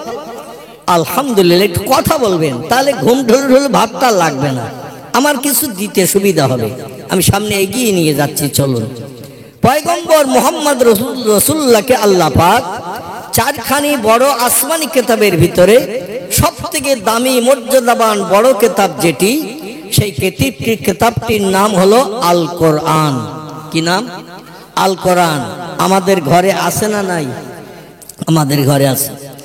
আল্লাহ পাক আমাদের পয়গম্বরকে আসমানি সেরা কেতাব দিলেন এবং তাকে 10 বছরের বাদশাহ বানিয়েছিলেন। এবং পয়গম্বর মুহাম্মদ রাসূলুল্লাহকে আল্লাহ পাক নবী হিসাবে দেশবাসীর কাছে মর্যাদা দিয়ে মদিনার দেশে দ্বীনের দাওয়াতের কাজ করার সুযোগ দিয়েছিলেন। জোরে বলুন একটু সুবহানাল্লাহ। আরেকজন ব্যক্তিকে আল্লাহ পাক এই 3টি মর্যাদায় পর্যবসিত করেছিলেন। তিনি হলেন পয়গম্বর দাউদ নবী, যার কথা আমি পূর্বে বলছিলাম। দাউদকে আল্লাহ নবী বানালেন, আবার তাকে বাদশাহ বানালেন, আবার তার কাছে আল্লাহ আসমানি কেতাব দান করেছিলেন। জোরে বলুন একটু সুবহানাল্লাহ। কেতাবটির নাম হলো জব্বুর। কি নাম? জব্বুর। আরেকজন ব্যক্তিকে আমার আল্লাহ পাক এই পৃথিবীতে বিশ্বব্যাপী বাদশাহিত্ব দান করেছিলেন, আবার তাকে নবী হিসাবে মর্যাদা দিয়েছিলেন, কিন্তু আসমানি কেতাব তাকে দেননি। ইনি আসমানি কেতাব পাননি। ইনি পয়গম্বর হয়েছিলেন এবং তিনি বাদশাহ হয়েছিলেন বিশ্বব্যাপী। কি ব্যাপী? বর্তমান পৃথিবীতে দেশের সংখ্যা হলো 228টি। এই 228টি দেশে এক একটা দেশের এক একজন বাদশাহ আছে না নাই? যত দেশ পৃথিবীতে আছে প্রত্যেকটি দেশের এক একজন রাষ্ট্রনেতা আছে। কিন্তু বাদশাহ সুলাইমানকে আল্লাহ পাক তাম বিশ্বব্যাপী বাদশাহিত্বের মর্যাদা দিয়েছিলেন। আরেকজন ব্যক্তিকে আল্লাহ পাক বিশ্বব্যাপী বাদশাহিত্ব দিয়েছিলেন, তাকে আসমানি কোনো কেতাব দেননি এবং তাকে নবীও করেননি। তিনি নবীও হননি, আসমানি কেতাবও পাননি, তবে তাকে বিশ্বব্যাপী বাদশাহিত্ব দিয়েছিলেন।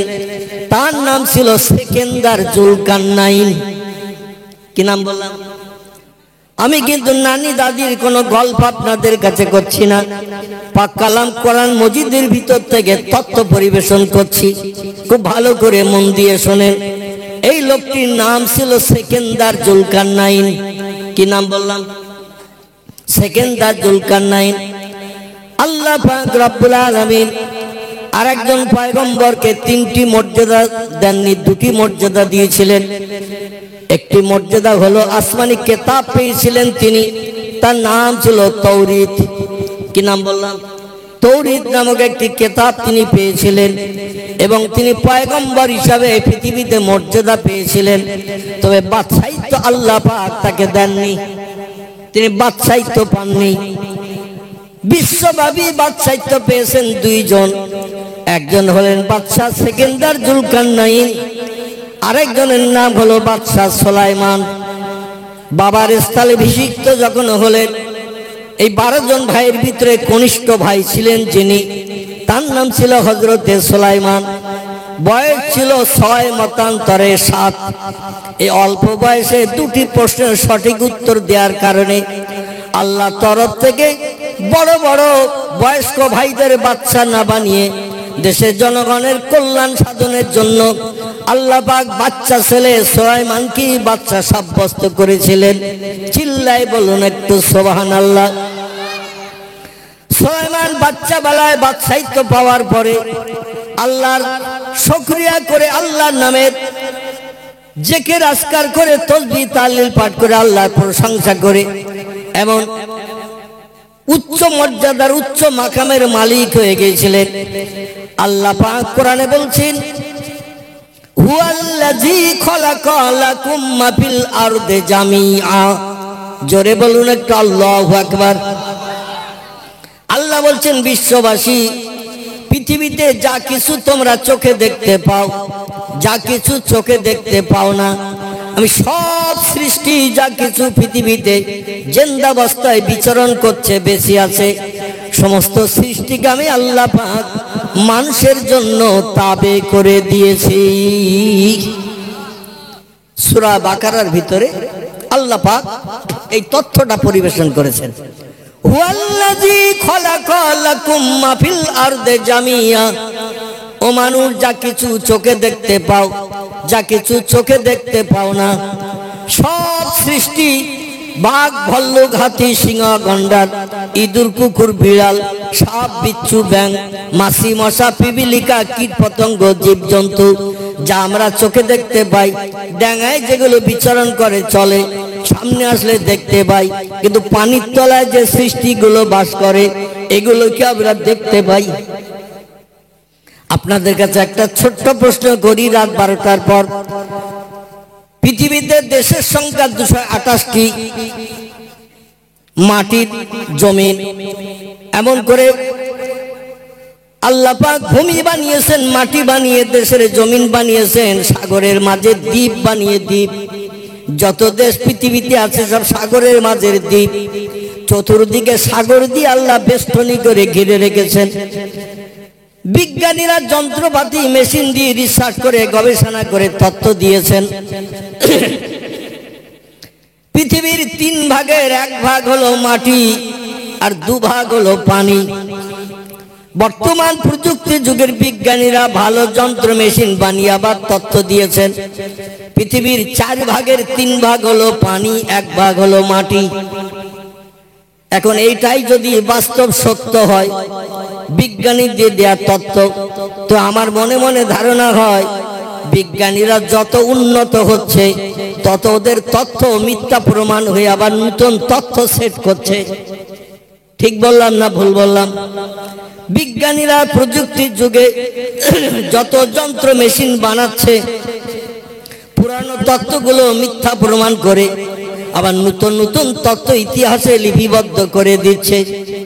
এই জন্য আমার মনে মনে ধারণা হয় বর্তমান যুগের বিজ্ঞানীরা যন্ত্র মেশিনের মাধ্যম দিয়ে আগের তথ্য কেটে দিয়ে এখন লিখে দিয়েছে পৃথিবীর 4 ভাগের 3 ভাগ পানি, 1 ভাগ মাটি। আগামীতে নাতি নাতকুর যারা আসছে এবং রিসার্চ করে গবেষণা করে আরো নিত্য নতুন যন্ত্র মেশিন যখন বানাবে, এখনকার বর্তমান তথ্য কেটে দিয়ে আবার নতুন তথ্য দেবে না দেবে না? কথা বলেন। নতুন তথ্য দেবে, হয়তো বলে বলবে পৃথিবীর 5 ভাগের 4 ভাগ পানি, 1 ভাগ মাটি। কারণ যন্ত্রপাতি যত নতুন নতুন তৈরি হবে তো নতুন নতুন তথ্য পরিবেশন হবে। এটা হলো বাস্তব নমুনা। এখন আমি আপনাদের কাছে বলতে চাইছি, এই যুগের তথ্যটারই কথা বলি। পৃথিবীর 4 ভাগের 3 ভাগ পানি, 1 ভাগ মাটি, তাহলে পানি বেশি না মাটি বেশি? কথা বলে। পানি বেশি। আচ্ছা, পানি যদি বেশি হয়, জমিনের সৃষ্টি বেশি না পানিতে সৃষ্টি বেশি? কারণ আল্লাহর মাথা অত গরম না, যেখানে জায়গা কম সেখানে সৃষ্টি দেব বেশি, আর যেখানে জায়গা বেশি সেখানে সৃষ্টি পাঠাবো কম। আল্লাহর কি মাথা অত গরম? নাউজুবিল্লাহ। যেখানে জায়গা বেশি সেখানে আল্লাহ সৃষ্টি পাঠিয়েছে বেশি, যেখানে জায়গা কম আল্লাহ সৃষ্টি পাঠিয়েছে কম, যাতে হুড়োহুড়ি না হয়, ঠেলাঠেলি না হয়, গুতুগুতি না হয়, মানুষ যদি অতীতকালের মানুষ যদি মারা না যেত, আর এইভাবে যা প্রোটেকশন পৃথিবীতে জন্ম নিচ্ছে, এভাবে যদি সবাই বেঁচে থাকতো, রাস্তাঘাটে চলার সুযোগ হতো।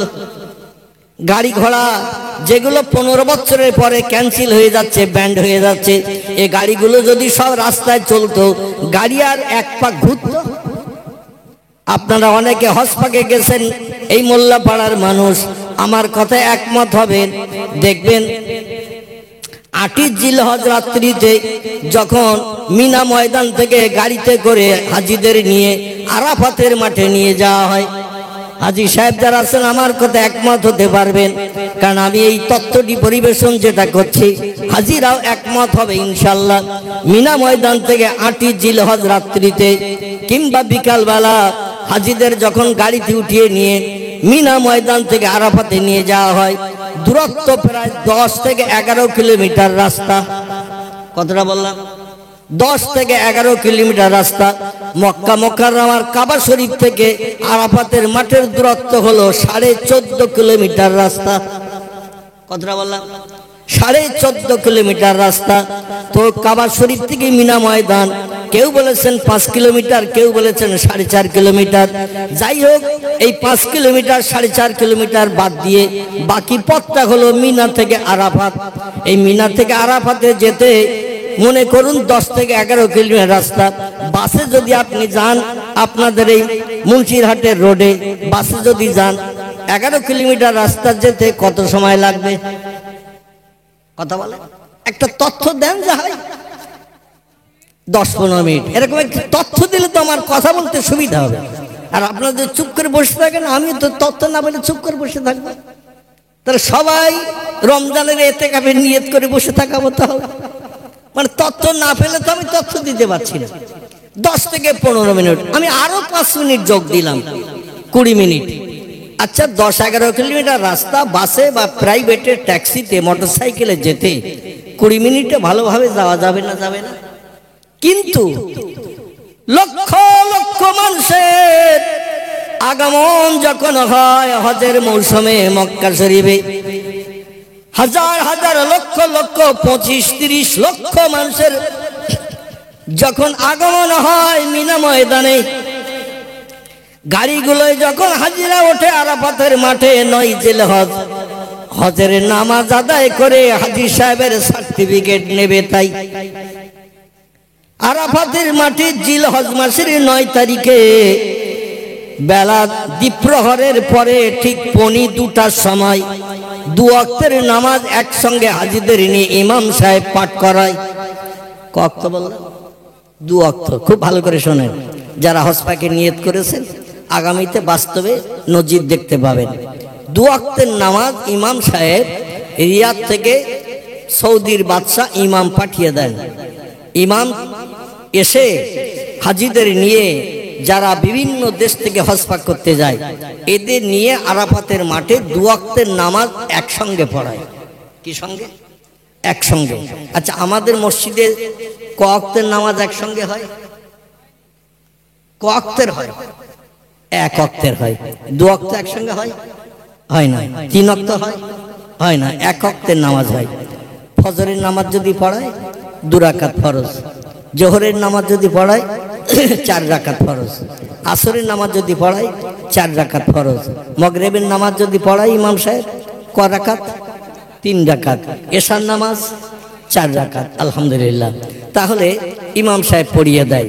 কিন্তু ইমাম সৌদি থেকে এসেছে, মানে রিয়াদ থেকে এসেছে, উনি মুসাফির, এবং যারা হজ পাক করতে গেছেন অধিকাংশ শতকরা 99 জন মুসাফির। কেউ ইরান থেকে, কেউ ইরাক থেকে, কেউ কুয়েত থেকে, কেউ জর্ডান থেকে, কেউ পারস্য, কেউ তুরস্ক, কেউ লিবিয়া, কেউ নাইজেরিয়া, কেউ ইন্দোনেশিয়া, কেউ মালয়েশিয়া, কেউ ভারত, কেউ বাংলাদেশ, কেউ পাকিস্তান, কেউ আফগানিস্তান, এরকম দেশ থেকে যায় না? যায় না। শরীয়তের ফতোয়ার কিতাব এসেছে 3 দিনের হাঁটা পথ অতিক্রম করলে সে লোকটা মুসাফির হয়।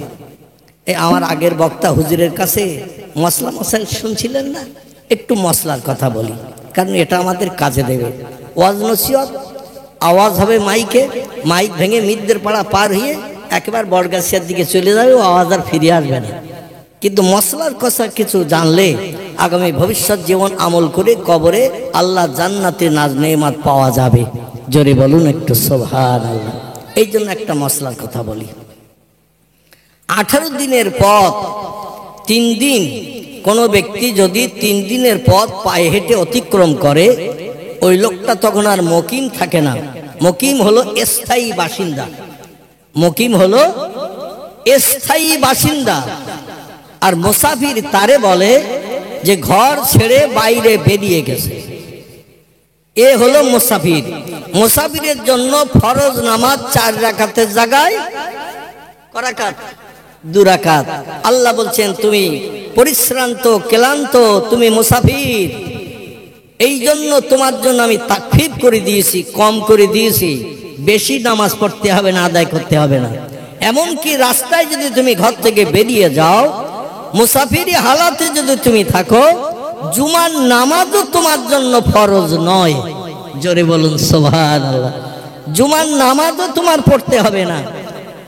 জোহরের সময় শুরু থেকে নিয়ে আসরের আগ মুহূর্ত পর্যন্ত 2 রাকাত জোহরের নামাজে টোটাল টাইমের ভিতরে, মনে কোনো 12:30 থেকে এখন আসরের আজান হচ্ছে কটায়? 3:25 বা 3:30 ধরে, 3:30। তো 12:30 থেকে 3:30 ক ঘন্টা হলো? 3 ঘন্টা। কি বুঝতে পারছেন তো নাকি? এই 3 ঘন্টার ভিতরে যে কোনো সময়ে 2 রাকাত জোহরের নামাজ কসর আদায় করে নিলেই আপনার নামাজ হয়ে গেল। জুমার নামাজ আপনার পড়ারও কোনো দরকার নাই। কোথায় মসজিদ আছে খুঁজতে হবে না, মসজিদে যেতে হবে না। আর বাকি বাদুল জুমা, আখিরি জোহর, অমুক তমুক, এটা ওটা, কাবুল জুমা, যা কিছু আছে কিছুই পড়ার দরকার নাই। শুধু 2 রাকাত কসর নামাজ জোহরের পড়লেই হয়ে যাবে, আল্লাহ মাফ করে দিয়েছেন। জোরে বলুন সুবহান। এতটা সুবিধা মুসলমানদের জন্য করেছেন। তবে কোন জায়গায় কোনো ব্যক্তি বাড়ি থেকে বেরিয়ে কোন জায়গায় যে যদি 15 দিন একটানা থাকে, কদিন? 15 দিন যদি একটানা কোথাও অবস্থান করে, কোথাও যদি থাকে, ও কিন্তু আর মুসাফির থাকবে না, ও তখন আবার মুকিম হয়ে যাবে, বাড়ির মানুষ হয়ে যাবে। তখন কিন্তু 4 রাকাত ফরজ 4 রাকাত পড়তে হবে, তখন আর কসর হবে না। বোঝা গেল? তখন 4 রাকাত ফরজ 4 রাকাতই পড়তে হবে, যেখানেই থাকেন না কেন। 15 দিনের বেশি হয়ে গেলে 15 দিন পর্যন্ত কসর। এবার 14 দিনের মাথায় জায়গা পাল্টিয়ে যদি আরেক জায়গায় যান, আবার ওইখান থেকে আবার 15 দিন। কদিন? ওইখান থেকে আবার 15 দিন আল্লাহ সুযোগ করে দিয়েছেন। সেখানে যে যদি আপনি আবার 13 দিনের মাথায় জায়গা পাল্টিয়ে আরেক জায়গায় যান, আপনার কসর চলবে, মুসাফিরি হালাত চলবে। আপনার কিন্তু 4 রাকাত ফরজ পড়তে হবে না, সুন্নত পড়তে হবে না, নফল পড়তে হবে না। সব নামাজ আল্লাহ তাকফীর করে দিয়েছেন, মাফ করে দিয়েছেন। জোরে বলুন সুবহানাল্লাহ। এই মিনা ময়দান থেকে হাজিদের নিয়ে যাওয়া হয় আরাফাতের মাঠে হজের নামাজ পড়ানোর জন্য। রাস্তার দূরত্ব মুজদালিফা থেকে 8 কিলোমিটার। ওখান থেকে মিনা ময়দানের এ মাথা, যেখানে জমরা আছে, কাকর মারতে হয়, পাথর মারতে হয়, ওই ইটভাটার চিমনের মতো এরকম 3টে পিলিয়ার বানানো রয়েছে। এইখান থেকে ধরলে ধরুন 11 কিলোমিটার থিয়েটার হতে পারে, মিনা ময়দানের একেবারে শেষ মাথায় মাথা। তো এই 11 কিলোমিটার রাস্তা যেতে 9 ঘন্টা, 10 ঘন্টা, 11 ঘন্টা, 12 ঘন্টা বাসের লেগে যায়। ক ঘন্টা লাগে? কারো লাগে 9 ঘন্টা, কারো 10 ঘন্টা, কারো 11 ঘন্টা, কারো 12 ঘন্টা। তাও আরাফাতে গাড়ি পৌঁছায় না। বাধ্য হয়ে হাজিরা বিতৃষ্ণা হয়ে গাড়ির থেকে নেমে হেঁটে আরাফাতে চলে যায়। মানে গাড়ি আর চলে না। 1 পাক ঘোরে তো 20 মিনিট দাঁড়িয়ে থাকে, 1 পাক চাকা ঘোরে তো 40 মিনিট দাঁড়িয়ে থাকে, 1 পাক চাকা ঘোরে তো 25 মিনিট দাঁড়িয়ে থাকে। মানে গাড়ি চলেও চলে না। যাত্রীরা অতিষ্ঠ হয়ে যায়, গাড়ি থেকে নেমে পায়ে হেঁটে হেঁটে আরাফাতে চলে যায়। আমার মনে হয় মিনা ময়দান থেকে পায়ে হেঁটে গেলে ঘন্টা 1.5 থেকে 2 সময় লাগতে পারে। কারণ 10 থেকে 11 কিলোমিটার রাস্তা 2 ঘন্টায় পায়ে যাওয়া যাবে, হেঁটে যাওয়া যাবে না? খুব ভালোভাবে যাওয়া যাবে ইনশাল্লাহ। তো যাই হোক, এখন অনেকে গাড়ি চাপার চিন্তা ভাবনা নাই। এই গাড়ি চাপার চিন্তা ভাবনা নিয়ে গাড়িতে বসে বসে বিতৃষ্ণা হয়ে যায়, মানে একেবারে অতিষ্ঠ হয়ে যায়, যার কারণে নেমে বাকি পথটা হেঁটে চলে যায়। আমি যেটা আপনাদের কাছে বলতে চাইছিলাম, এই আরাফাতের মাঠে যে হয়তো সকালবেলা ভোরবেলা বেলা 9টা 10টার সময় গাড়ি পৌঁছে দিয়ে দিল, ওখানে যেয়ে এবার অজু করে পবিত্রতা অবলম্বন করে ঠিক বেলা 2:15টার সময় 2 ওয়াক্তের নামাজ ওখানে একসঙ্গে ইমাম সাহেব পড়ায়। ইমাম আসে রিয়াদ থেকে, মক্কা মুকাররমা থেকে রিয়াদের দূরত্ব 800 কিলোমিটারের মতো রাস্তা। কতটা বললাম? এখন মুসাফির কত পথ গেলে হবে? একদিনের পায়ে হাঁটা রাস্তা ফতোয়ার কেতাবে এসেছে 18 মাইল। কত মাইল? একদিনের পায়ে হাঁটলে মানুষ রাস্তা অতিক্রম করতে পারে 18 মাইল।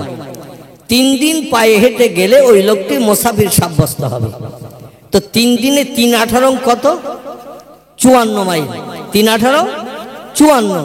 এই 54 মাইলকে এবার কিলোমিটারে আপনি করেন, কিলোমিটারে করলে 3 27 কত হবে? 27 দুগুণ 54, তো 3 27 কত? কত? 81। এই 81 কিলোমিটার রাস্তা আপনি গেলে মুসাফির হয়ে যাবেন। কতটা রাস্তা? আপনার বাড়ি থেকে 81 কিলোমিটার রাস্তা যে আপনি পাস করে চলে যাবেন, আপনি মুসাফির হয়ে গেলেন। আর মুসাফির হওয়ার কারণে আপনার ফরজ নামাজ, জোহরের 4 রাকাত ফরজ নামাজ, তখন আর 4 রাকাত পড়তে হবে না, আপনাকে পড়তে হবে 2 রাকাত। আসরের 4 রাকাত ফরজ নামাজ আপনার 4 রাকাত পড়তে হবে না, 2 রাকাত পড়তে হবে। এশার 4 রাকাত ফরজ নামাজ 4 রাকাত পড়তে হবে না, 2 রাকাত পড়লে হবে। 2 রাকাত 3 রাকাত যে ফরজ নামাজগুলো আছে, এতে কিন্তু কোনো তাকফিফ নাই, এতে কিন্তু কমতি নাই। মাগরিবের 3 রাকাত ফরজ নামাজ মুসাফির হলেও 3, মুকিম হলেও 3। ফজরের 2 রাকাত ফরজ নামাজ আপনি মুসাফির হলেও 2, মুকিম হলেও 2। 4 রাকাত নামাজগুলো আল্লাহ কম করে দিয়েছেন, সময় একটু তাকফির করে দিয়েছেন। আপনি পরিশ্রান্ত ক্লান্ত ঘর ছেড়ে বেরিয়ে গেছেন, এই জন্য জোরে বলুন একটু সুবহানাল্লাহ। আমার ভাইরা, এবার আসুন যে তথ্যটা আমি আপনাদের কাছে দিতে চাইছি, বুঝতে সুবিধা হবে। ওইখানে জোহরের 2 রাকাত ফরজ নামাজ পড়ানো হয় আরাফাতের মাঠে, কারণ ইমাম মুসাফির, যারা হজ করতে গেছেন তারাও মুসাফির। হাজার হাজার কিলোমিটার পথ পাড়ি দিয়ে গেল। আমাদের কলকাতা বন্দর থেকে সৌদি আরবের জেদ্দা বন্দর 6310 কিলোমিটার রাস্তা। কতটা বললাম? কলকাতা দমদম এয়ারপোর্ট থেকে সৌদি আরবের জেদ্দা বন্দর 6310 কিলোমিটার রাস্তা। ওখান থেকে 90-92 কিলোমিটার রাস্তা। পূর্ব দিকে আসলেই মক্কা মুকাররমার কাবা শরীফে আসা যায়। তাই 6310 কিলোমিটার থেকে 90 কিলোমিটার বাদ দিন, দিলে যা হবে মানে 6200 কিলোমিটার কিংবা 210 কিলোমিটার বেশি হবে। তাহলে আমি আপনি মুসাফির না? মুসাফির নয়, আমি আপনি মুসাফির। এজন্য আমরা যেমন মুসাফির, বাংলাদেশের মানুষও মুসাফির, আফগানিস্তানের মানুষ মুসাফির, শ্রীলঙ্কার মানুষ মুসাফির, রেঙ্গুন বার্মার মানুষ মুসাফির। এইভাবে অধিকাংশ দেশের মানুষ, ইরাক থেকেও সৌদি আরব 800 কিলোমিটার রাস্তা, এই জন্য তারাও মুসাফির। আর মুসাফিররা নামাজ পড়বে জোহরের ফরজ নামাজ 2 রাকাত। 2 রাকাত ডাইনে বামে ইমাম সালাম ফিরিয়ে দিল, আপনিও সালাম ফিরিয়ে দিলেন। দেখবেন সামনের লোকেরা সব আবার দাঁড়িয়ে গেছে। মনে মনে যেন ধারণা করবেন না, মানে জোহরের ফরজ নামাজের পরে ইমাম পড়িয়ে দিল 2 রাকাত, এরপরে সুন্নত আছে না নাই? জোহরের ফরজ নামাজের পরে সুন্নত আছে না নাই? ক রাকাত? আলহামদুলিল্লাহ। জোহরের ফরজ নামাজের পরে সুন্নত 2 রাকাত, নফল আছে না নাই? নফল ক রাকাত? 2 রাকাত। এই 2 রাকাত সুন্নত, 2 রাকাত নফল আমাদের পড়তে হয়। কিন্তু আরাফাতের মাঠে কোনো সুন্নত পড়তে হয় না, নফল পড়তে হয় না। এই জন্য সামনের লোকেরা 2 রাকাত পড়ে ডাইনে বামে সালাম ফিরিয়ে দেখবেন সামনের মানুষ যখন দাঁড়িয়ে গেছে, আপনি মনে মনে ধারণা করবেন না ওরা সুন্নত পড়ার জন্য দাঁড়িয়ে নিয়ত করছে। না না না, ইমাম সাহেব আবার নিয়ত শুরু করেছে আসরের 2 রাকাত কসরের। কিসের? আসরের 2 রাকাত কসরের নিয়ত ইমাম সাহেব করছে, এই 2 ওয়াক্তের নামাজ একসঙ্গে পড়িয়ে দেয় ইমাম। আরে নামাজ যারা পড়লো তাদের নসিবে হাজী সাহেবের সার্টিফিকেট জুটে গেল। আল্লাহ নবী বলছেন, মা ওয়াকাফা আলা আরাফাতিন গুফিরাত লাহু মা তাকাদ্দামা মিন জামবিহি। চিল্লায়ে বলুন একটু আল্লাহু আকবার। ও আমার উম্মত মণ্ডলীরা, যদি কেউ বেগুনা মাসুম হতে চাও, সদ্যজাতা মায়ের পেট থেকে যে বাচ্চা জন্ম নেয়, ওই বাচ্চার যেমন কোনো পাপ নাই, অপরাধ নাই। ও বাচ্চা মদের গ্লাসে হাত দেয়নি, সুদের থেকে স্পর্শ করেনি, মিথ্যা কথা বলেনি, কারো মালে না বলে হাত দেয়নি, মায়ের উদর থেকে সদ্য বাচ্চার জন্ম নিয়েছে, ও যেমন কোনো পাপ করেনি, কোনো অপরাধ করেনি, অন্যায় কাজ করেনি, অন্যায় কথা বলেনি, ও যেমন বেগুনা। আরাফাতের মাঠে জিলহজ মাসের 9 তারিখে যে লোকটি 5টা মিনিটের জন্য দাঁড়িয়ে যাবে, আল্লাহ পাক তার সারা জীবনের গুনাহ ধুয়ে মুছে সাফ করে মাসুম বাচ্চার মতো বেগুনা বানিয়ে দেন। আর একটু জোরে বলা যাবে না? নারায়ে তাকবীর। তাহলে হজ করা ভালো না খারাপ? কিন্তু আমাদের দেশের কিছু মানুষের মগজের চিন্তা ভাবনা এমন, কষ্ট পরিশ্রম করে টাকা পয়সা আয় করেছি, আর সৌদি আরবের দেশে একটু বিল্ডিং টিল্ডিং ঘরটা দেখতে দিয়ে 4 লাখ টাকা খরচ করে বাড়ি আসবো। এই জন্য অনেক মানুষ হজ ফরজ হওয়া সত্ত্বেও হজের চিন্তা করে না, হজের নিয়ত করে না। ঠিক বললাম না ভুল বললাম? হজের নিয়ত করে না, বরং জমির পরে জমি কিনতে থাকে, বিল্ডিং এর পরে বিল্ডিং কিনতে থাকে, প্রমোটারির পর প্রমোটারি করতে থাকে, রাস্তার ধারে এমন করে দোকান ঘর বানিয়ে সেলামি ভাড়া নিতে নিতে কোটি কোটি টাকার মালিক হয়ে যাচ্ছে। বলে পরে দেখা যাবে। আচ্ছা, পরে যে তুমি হজ করতে যাবে সার্টিফিকেটটা দিল কে তোমার? হ্যাঁ, আজরাইলের সঙ্গে বোধহয় কথাবার্তা হয়ে গেছে নাকি? আজরাইলের সঙ্গে দেখা সাক্ষাতে কথাবার্তা হয়ে গেছে। 21 বছর 3 মাস 16 দিন এখনো বাঁচবি তুই। ক বছর? 21 বছর 6 মাস 16 দিন এখনো বাঁচবি, তারপর আমি এসে তোর সঙ্গে দেখা করে যাব, কবে মরবি সেদিন শুনিয়ে যাও। এরকমটা হয়তো নাকি?